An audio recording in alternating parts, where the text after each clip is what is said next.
So thanks everybody for joining us today. My name is Matt McComas. I'm the Senior Program Manager at Johns Hopkins 21st Century Cities Initiative. And today it's my pleasure to introduce Odis Johnson, Jr., who is the Bloomberg Distinguished Professor of Social Policy and STEM Equity at Johns Hopkins.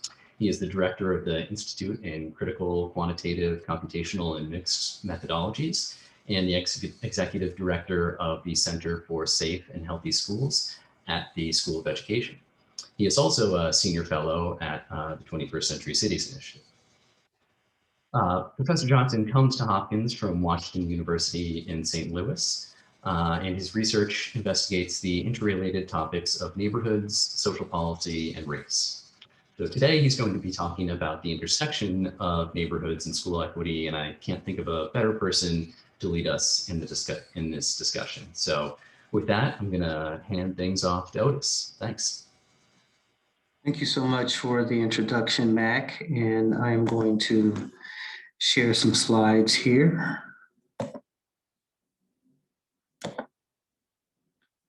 Okay, there we go. Again, thank you for inviting me to speak with the 21st Century Cities Initiative family. Again, I am Odis Johnson, Jr. I'm in many departments here: education, public health, and also sociology.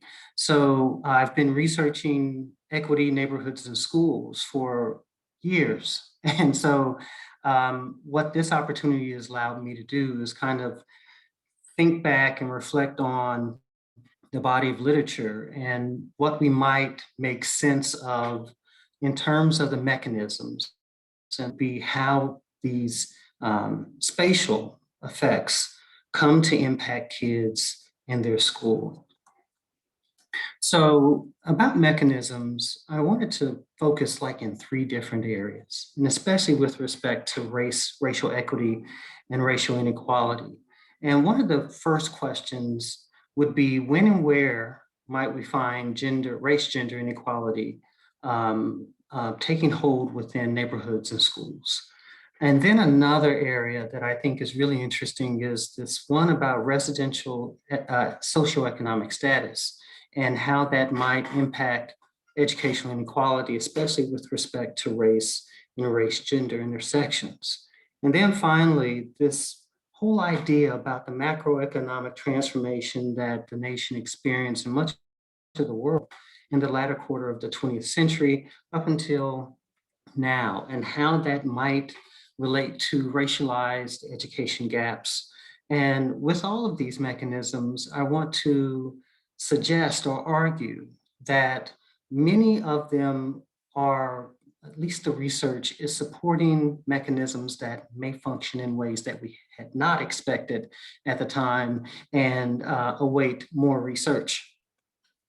So with the first topic about when and where racial gaps may form, we've asked this question quite a bit within educational research in particular about whether education gaps form primarily while children are in or out of school. And of course, when we're talking about them being out of school, oftentimes they're in their neighborhood context or before they even start their educational careers.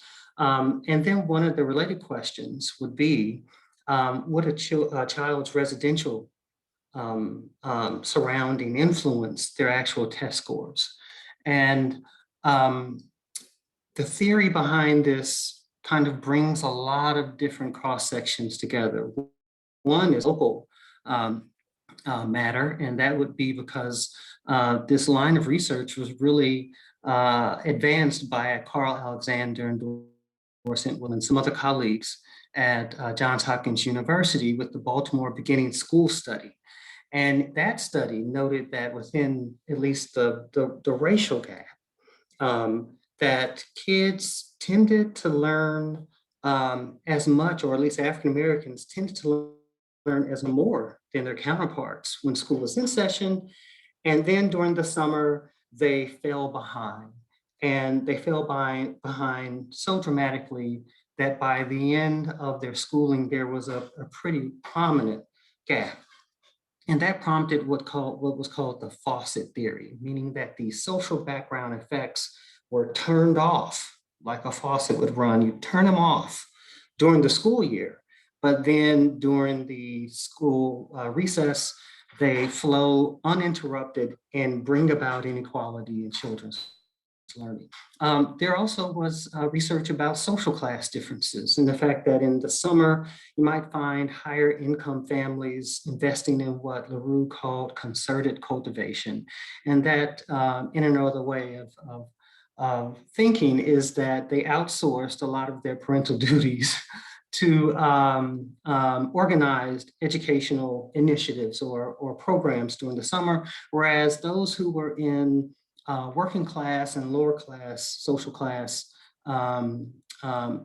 families, there they relied on what she called the accomplishment of natural growth, meaning go outside and play as opposed to some type of structured and supervised program. And then, gender and race-gender intersections in particular might play out differently because of how boys and girls, males and female males are socialized differently with respect to their neighborhood.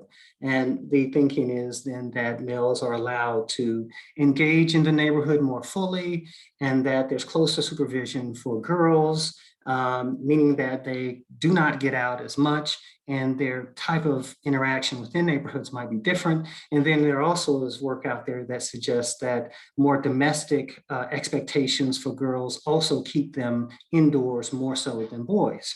And then there's this other interesting possibility here within research, and that is the fact that neighborhoods are socially organized to deliver an impact that varies across time. So perhaps neighborhoods are inactive most during the winter when most people are limiting their outside engagement, whereas in the summer, they're more active social units. So perhaps it's at that time that we might see neighborhoods deliver its effect. So I tried to look at this actually over several different publications, and all of them using the early childhood longitudinal study kindergarten cohort of the National Center for Education Statistics. And in this case, I'm using the early childhood wave 1 through 4, where we actually can partition growth in cognitive outcomes according to whether they're in school or in the on their summer recess, or even before they begin their careers.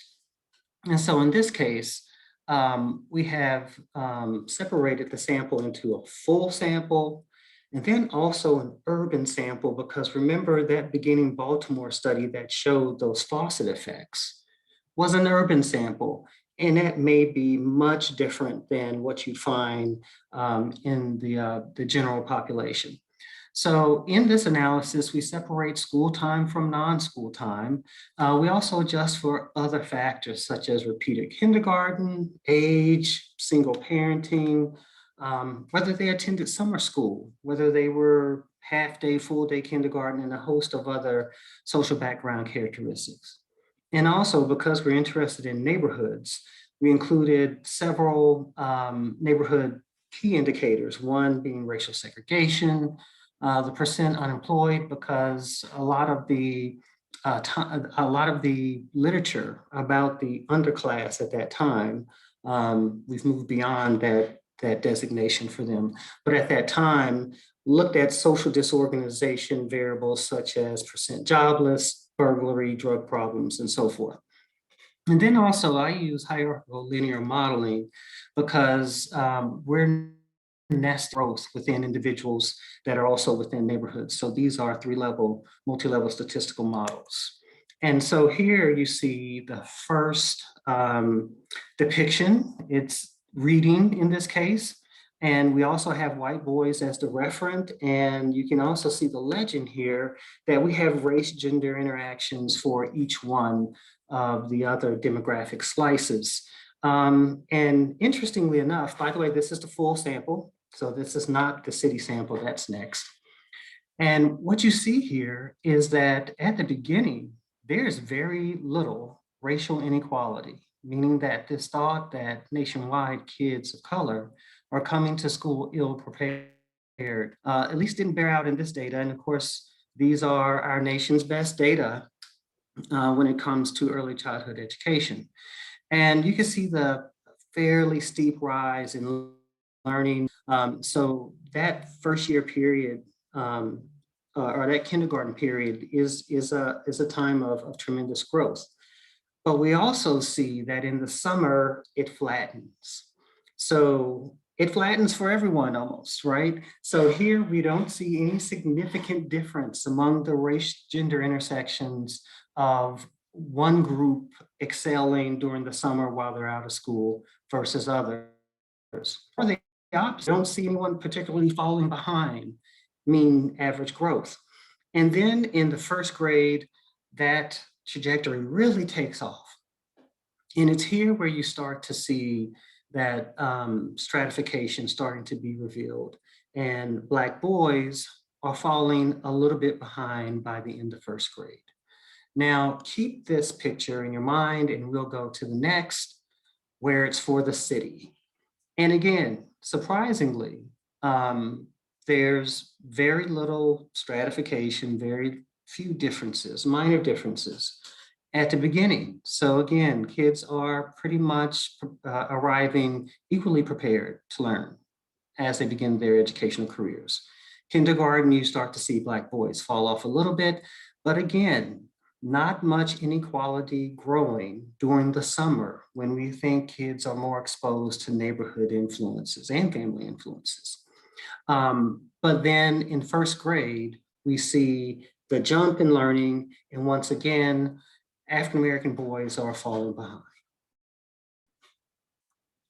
So this is just the overall table showing you the actual growth rates, the average growth, the growth rate, and then how it breaks out for different race gender intersections. And it mirrors, of course, the line graphs that you just saw, that in first grade, Black boys are falling behind average monthly growth for the full national sample. But then you see in the cities, they begin slightly behind, and then they fall further behind in kindergarten and first grade. But interestingly enough, that summer, they're actually experiencing equal growth. So again, for someone who's interested in temporality, especially of neighborhood effects, this is really a curious finding. So just to summarize these findings here, no education setbacks for any race gender group in the national sample before schooling starts or during summer recess. Black boys were the only race gender group to fall short of average growth at any point in the study, suggesting that the Black-white education gap in reading is essentially a Black male-white education gap. And then most race gender inequality grew while school was in session, not before school began or during the school recess. And at this point, I want to point out a key difference in the concepts that I use. I say education gap. I do not say achievement gap, because achievement does not take into consideration the need for educational opportunity. So thinking about systems in schools and how they're responsible for kids' learning, I use the phrase education gap. And then with the residential test score gaps, in the city, Black boys had lower scores before they entered school and had added to their loss 4.82 months of average school time reading growth by the end of first grade. So this is saying that by the end of first grade, all of those gaps that are actually accruing during school hours, by the end of first grade are amounting to a loss of over half of a school year. So this is a huge, huge learning setback for them. And then reading gaps were larger among neighborhoods than racial groups before children began school, during first grade and during the summer, which was a surprising finding for me because I had not thought that we would find such large neighborhood effects because they hadn't been very large in other analyses. But also the fact that these neighborhood factors, at least the ones that were the largest, were actually the ones concerning crime and burglary. And so that kind of set me on a different course in research that I'm not going over today, but definitely looking at school safety. Really, my interest in it partly came from this analysis finding. And then finally, reading growth was slowest for city children that resided where drugs and burglary were big problems. So that was the review of the first area of research. And what I think is really important in terms of racial equity is that schools are really playing probably the biggest part in determining racial inequality. And it's not as much about neighborhoods and schools, even though I understand that there's terrific work out there. Chetty and others have reanalyzed TO and suggested that neighborhoods do in fact impact individuals. So you should think of this work as posing the counterfactual of what if schools were even better than they currently are in study. How might we then make even better those outcomes that we've seen in some of the mobility studies? And so then in the next study, in the next mechanism, I was really interested in this idea about concentrated poverty being so problematic. And yes, I agree that concentrated poverty is problematic, but there's a whole distribution of income out there, right? It doesn't only exist at one end of the spectrum, or it wouldn't be a distribution, right? There's also middle income and high income. So I wanted to know which one of those areas of the distribution related more significantly to educational inequality. And so there are two studies there that I've published with that work and that question in mind. So the question, as I've just mentioned, from where in the uneven distribution of neighborhood resources does social class provide its greatest contribution to educational inequality? And here you can see I've mentioned Wilson, Jargowski, and Sharkey, who have all been really concerned about concentrated poverty, and rightly so. But then there's work by Massey and his colleagues that have pointed to some troubling trends in the concentration of affluence and has suggested, argued, that those should also be concerning in terms of social policy. So the way that I approached this was that I completed a statistical synthesis of these effects. Really, some people call them meta-analyses.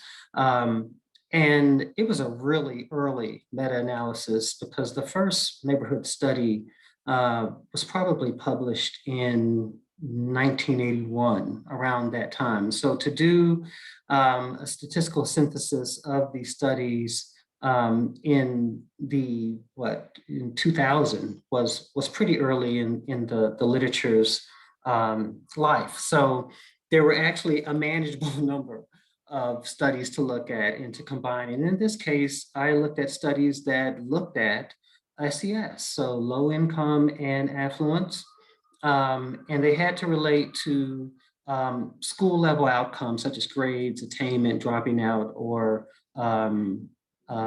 test scores. And then neighborhood had to be defined geographically. And so after completing my systematic review of the literature and my selection process, I arrived at about 22 independent data sources and 81 sample estimates from those sources. The analysis was also another multi-level statistical modeling approach because in this case, effect sizes are nested within studies that have their own defining features.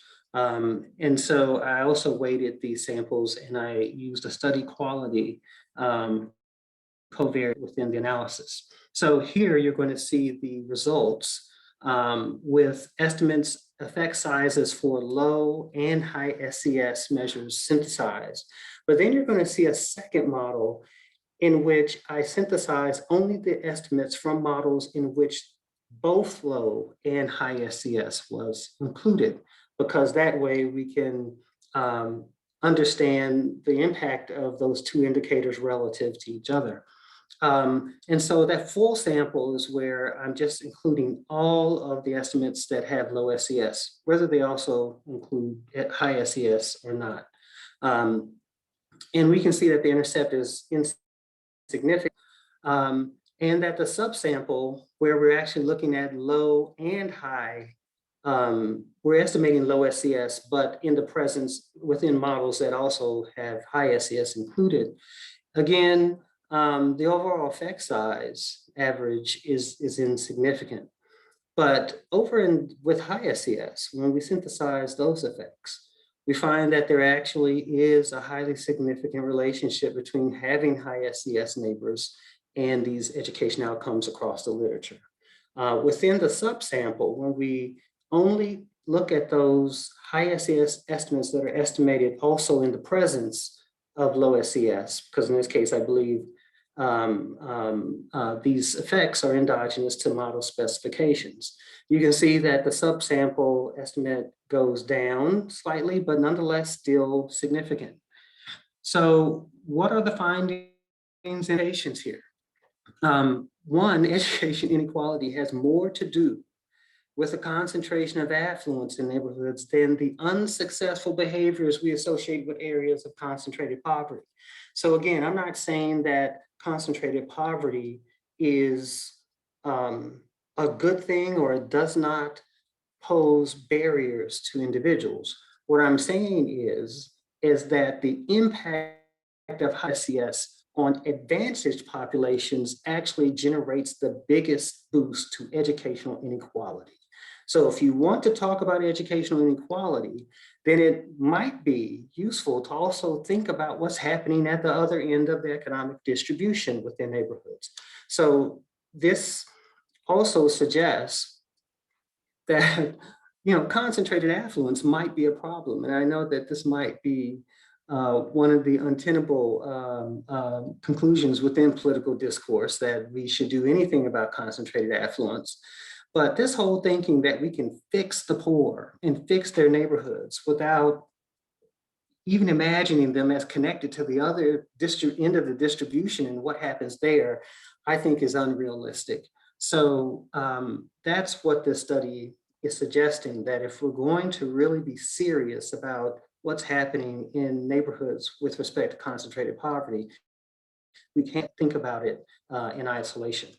So I then was also very curious about race and gender, and how might the benefits of affluence or concentrated affluence, or just having high or middle income neighborhoods, how that might relate to their education.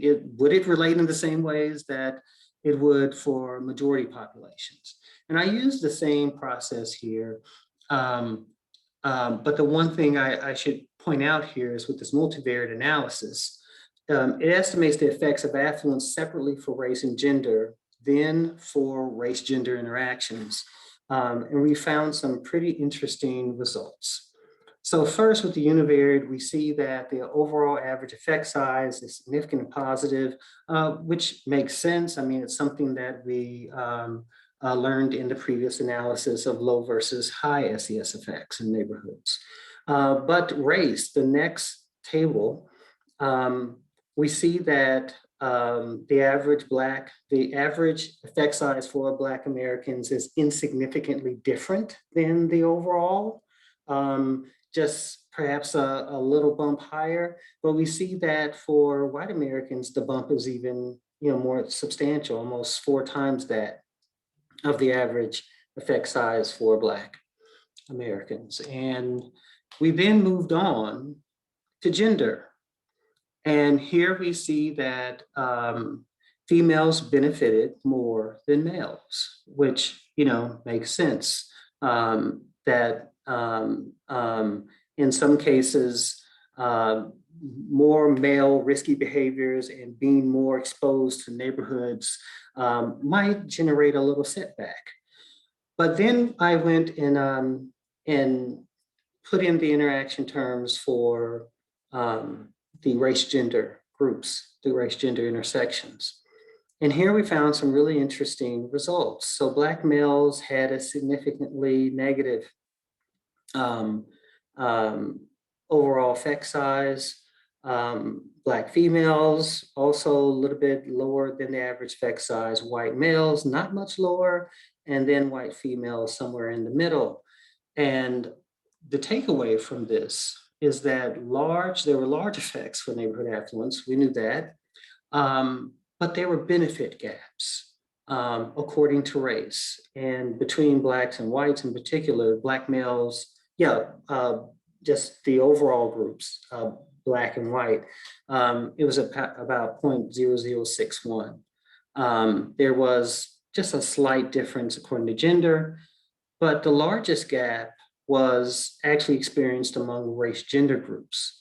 And so white males were found to benefit the most, followed by Black females and white females. And then there's a negative interaction between having higher SES neighbors in education for Black males. So it was the only group that actually overall had a negative relationship to have middle-class neighbors. So the implications.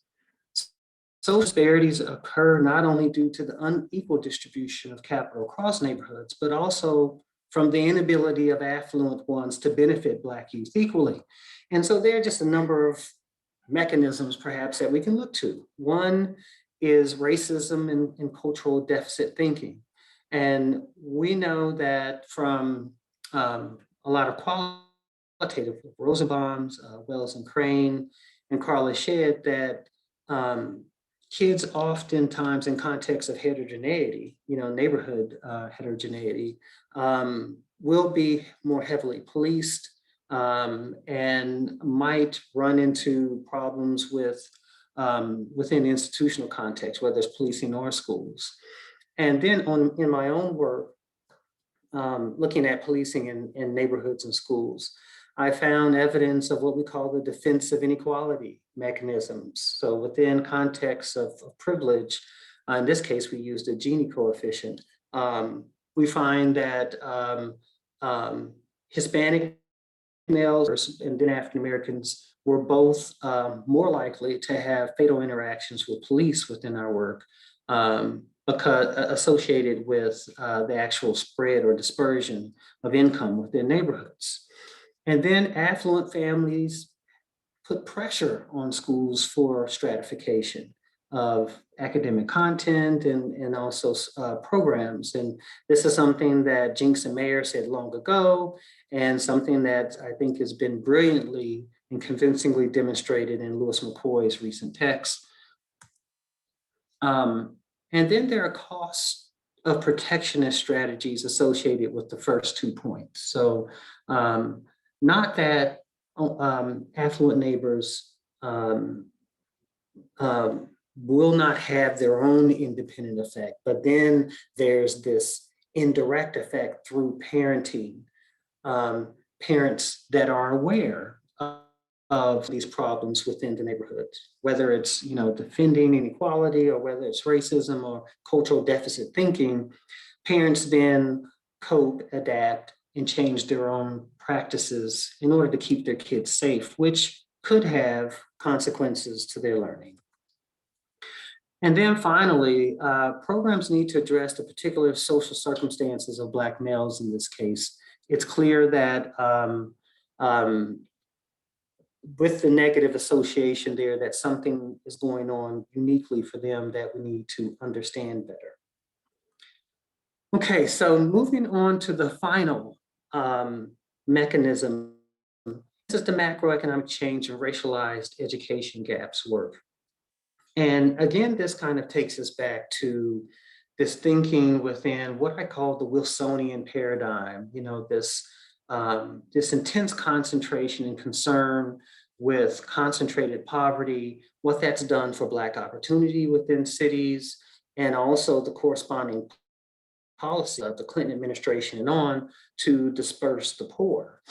And so I'll start first with how that then related to teaching by sharing Wilson's quote. He said, in neighborhoods with high joblessness, teachers become frustrated and do not teach, and children do not learn. And this is not just me picking some of Wilson's quotes. This was a common claim in his work. And as a matter of fact, if you want to look at that last chapter of When Work Disappears, it almost looks like the sketch of No Child Left Behind. I was astounded by the similarities there. But I wanted to then apply data to these concerns. And not that Wilson did not apply data to them, he had plenty of data, but education data in particular. And so here I've shared the NAEP reading trend from the 70s to the 90s. And I've chosen that time period because it's during this time that Wilson observed a doubling in the number of areas of concentrated poverty within cities, and the fact that that doubling was exclusively within Black neighborhoods. Again, concentrated poverty tracts where the poverty rate exceeded 40% doubled from 1970 to 1990 in primarily Black neighborhoods. And so I've chosen that time period, and here you see the Black trend, and in the 70s, that gap is pretty large, it's 44 points. But during the time that we have observed this doubling in number of concentrated poverty tracts, actually the gap declined in NAEP reading scores from 44 to 24, which is a pretty significant decline. And that was at age 9. So I went to age 13 and said, well, maybe, age 9 is an anomaly. And actually the same thing occurs there. From 80 to 90, you see a decline of 10 points.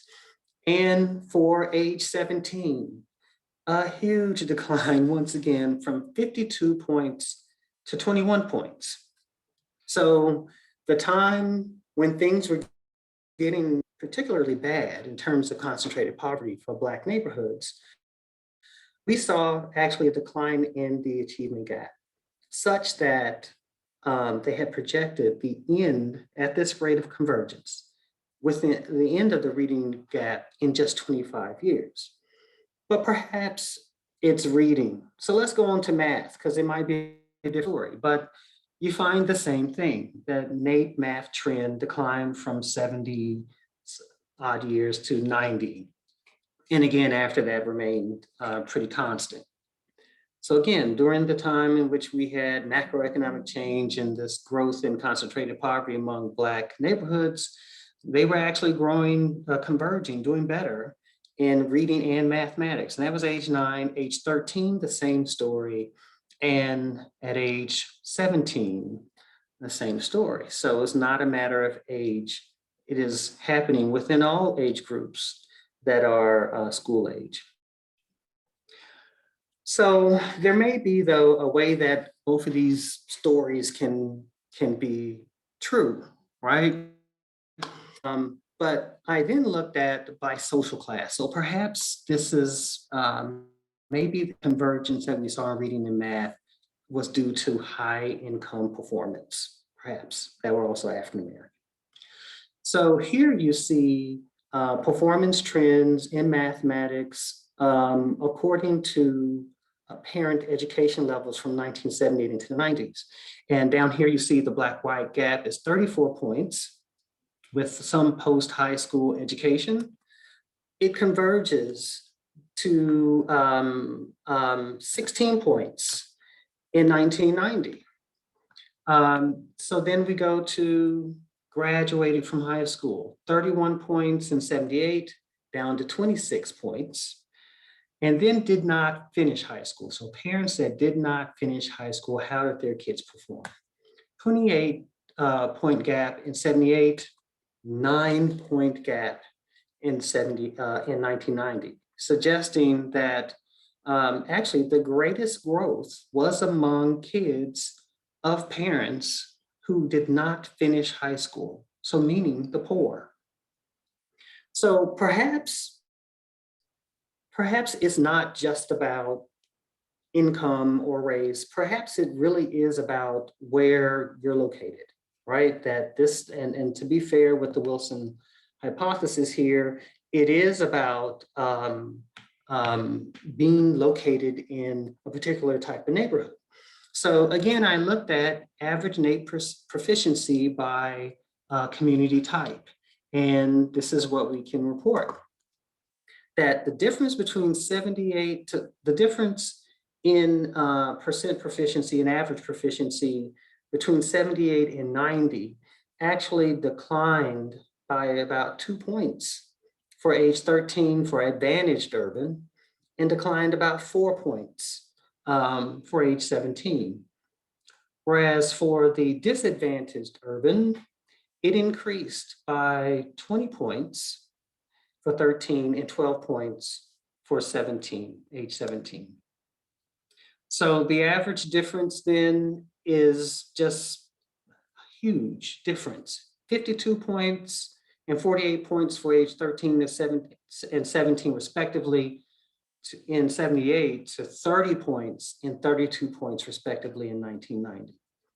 So it doesn't seem like the macroeconomic change thesis is applying to schools in the way that Wilson suggested, but perhaps this was just a function of NAEP. Maybe NAEP is not the greatest indicator, and I actually have some doubts about it myself in terms of trends analysis. So then we look to the NCES data sets, and these are our nation's national longitudinal studies fielded by the US Department of Education. And we find here that convergence from 1970 to 1990 is significant across all of those surveys, including the EEO of 65, all the way to NELS 92. So again, we're now finding that within a different data source, that convergence is also a reality. So just to recap what I'm suggesting here, what these data are suggesting, that from 1970 to 1990, when the census tracts with poverty rates of 40% or higher doubled for Black Americans, we see that the gap in reading and mathematics performance narrowed for families with single parents, lower incomes, and in disadvantaged urban areas, as presumably social conditions worsened for them. So while some claim there existed an underclass ghetto culture, the gain of the educationally underserved actually fueled that growth, that convergence. And then some might say, well, you know, during that time, there was emergence of the Black middle class and so forth. But I want to suggest there's a little bit more volatility in that narrative than people often remember. They should think back to the Reagan years when actually unemployment rate peaked at 21.2%, and the unemployment ratio of Black to white unemployment was 2.57 by January of 1989. Not to mention that inflation was creeping up at that time too, to the point where Ford was issuing these win buttons that said whip inflation now. So I don't even know if the economic returns to what would have been average incomes at that time had the purchasing power, the consumer power that they had in previous years. So also the gap narrowed as urban crack cocaine markets supposedly emerged and related and Black male homicides increased. And then the contemporary destabilization of Black neighborhoods through mass incarceration. So we have all of these reasons why this time period is particularly devastating, but yet we see convergence. And so from 70 to 90, we can say and have said, actually, these are Jinx's words, Chris Jinx. We had the highest achieving Black and disadvantaged children relative to other groups we've ever had. And this remains largely unexplained. So my attempt, and I'll begin to wrap up here because I'd love to get questions and have conversation about these topics, but the Schools and Metropolitan Inequality Study is one that is finally going to happen. I've been thinking about this for quite a while, but we're now moving forward on the analysis And so this study addresses many of the questions that I raised in the last analysis of educational trends. So two arguments we make in this work. Wilson's book, When Work Disappear, was an important work, but what I think it did was it put the focus on joblessness, again, which is important. I know my economic colleagues are like to pull out their hair at this point, but I also think schools are just as important. So the concentration of poverty in the latter third of the 20th century was driven by the suburbanization of what we call good schools, in this case, white schools, because we use race as a way to understand white family school preferences and choices of enrollment, more than urban joblessness. Neighborhood poverty is what arises when white schools disappear from central cities. And there's a number of other secondary hypotheses that we have that kind of bear this out. And then the second big focus of the work is that the problem of the concentrated advantage is a problem, right? And so concentrated affluence generates larger educational inequalities than concentrated poverty, holds unequal benefits for racial groups, and has slowed or reversed gains in African Americans' access to better schools. This is what we believe has halted the convergence of education gaps.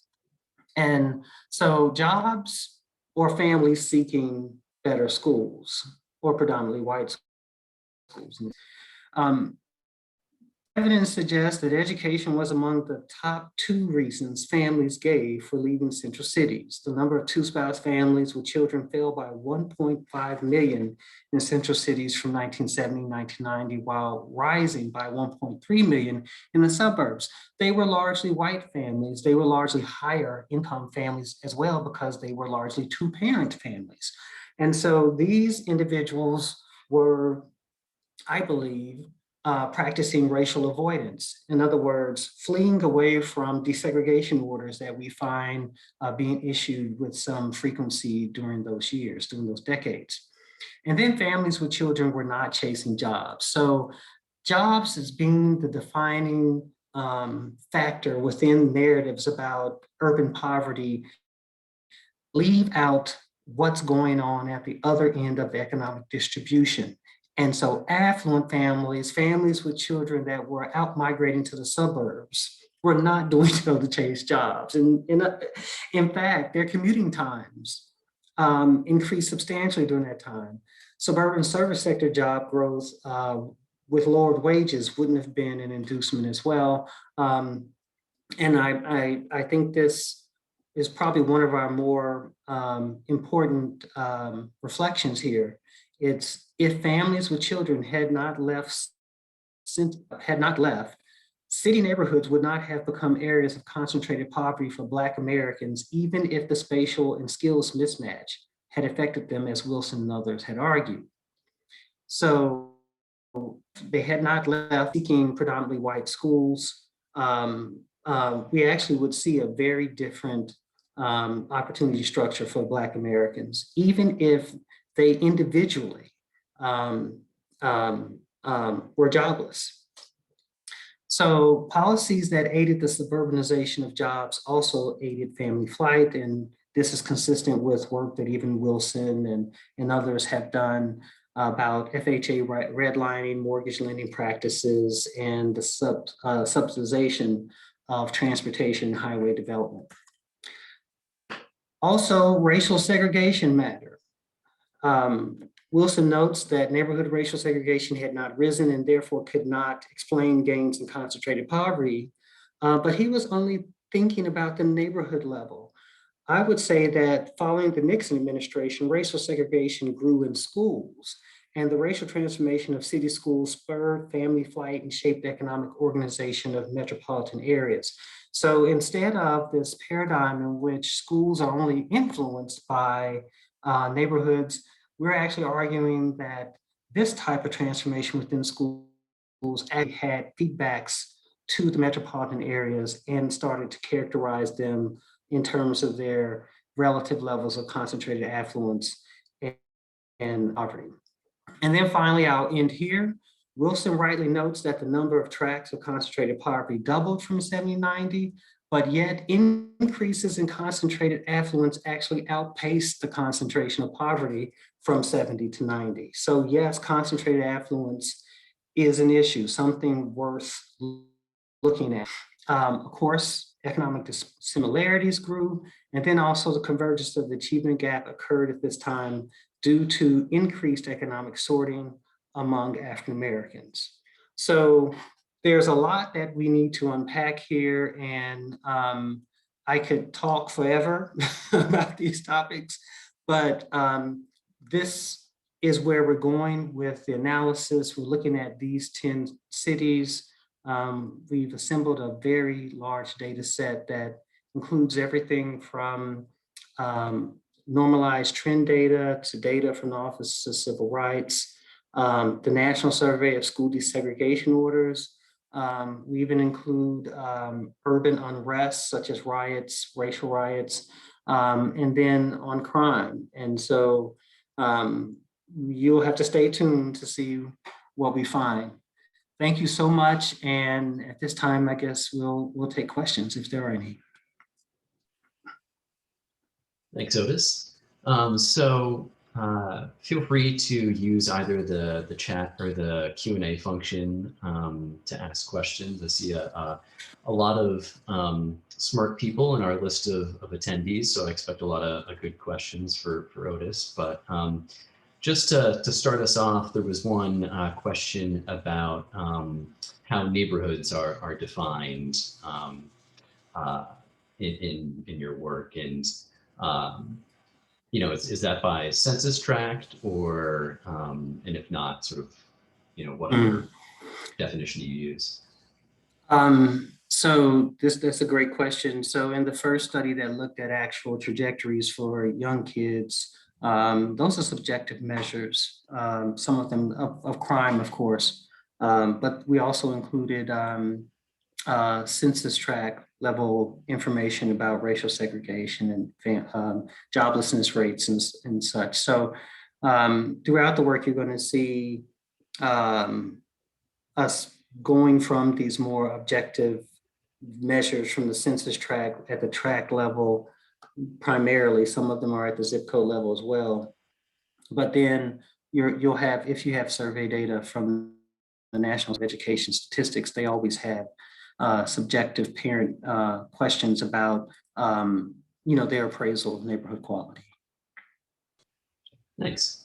And so one of my questions for you is going forward with this study, both what are your big outstanding questions that you hope to address and answer, and also you listed some of the data that you have access to, but in terms of data that you aren't able to gather, what are sort of the big gaps in, and if you could get sort of one data source that would really help you answer a question, what would that be?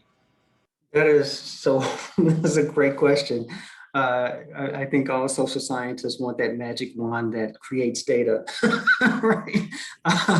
But we were able to cobble together through various processes, and data harmonization techniques, a pretty good cross-section of indicators, but they are not at the individual level.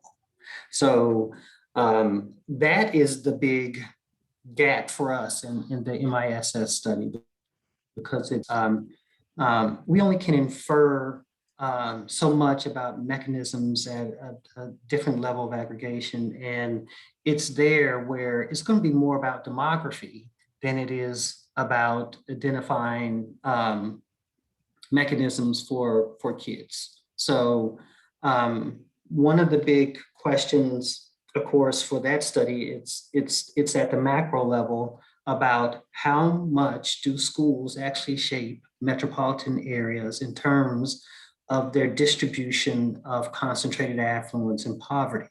That's really the big, and then the other, of course, is the racialization of the out-migration and what that then does for Black opportunity structures within urban areas.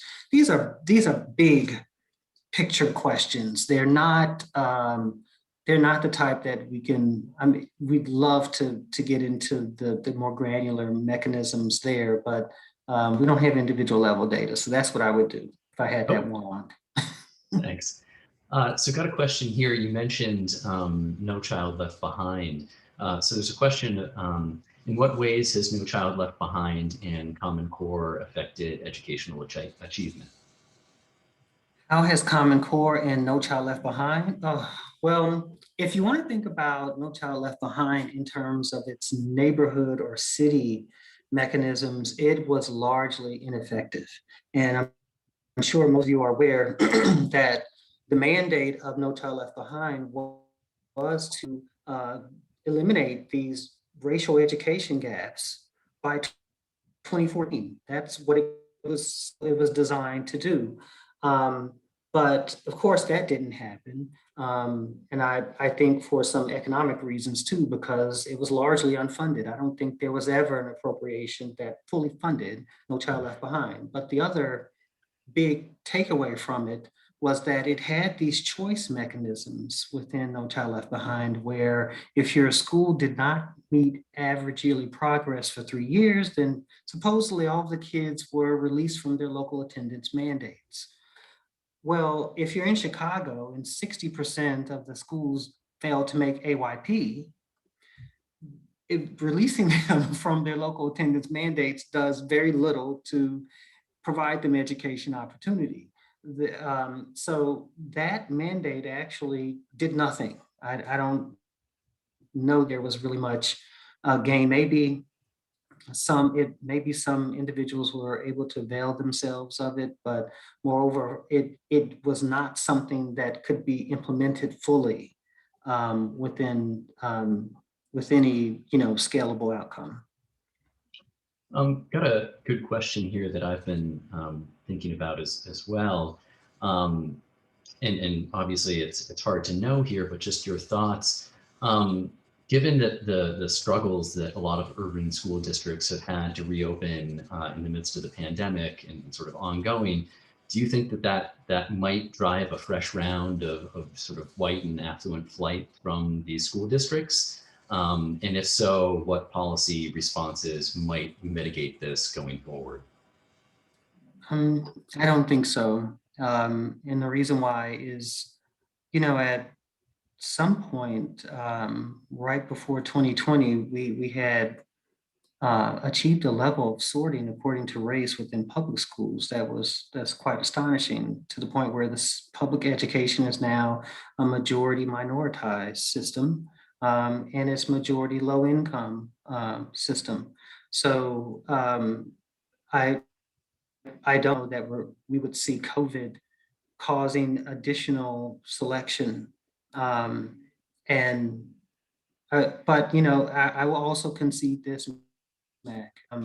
We won't know much for a little while because we did such a poor job in um, talking with other states and having federal leadership about what data to even collect during during all of this. So I don't know that we're going to know, to be honest, what happened during this period, because we haven't had any concerted effort to actually, collect data. We're still arguing about whether we should have student assessments or we shouldn't have student assessments. And this is a year into the pandemic. And now we're talking about school reopening and we're still talking about assessments.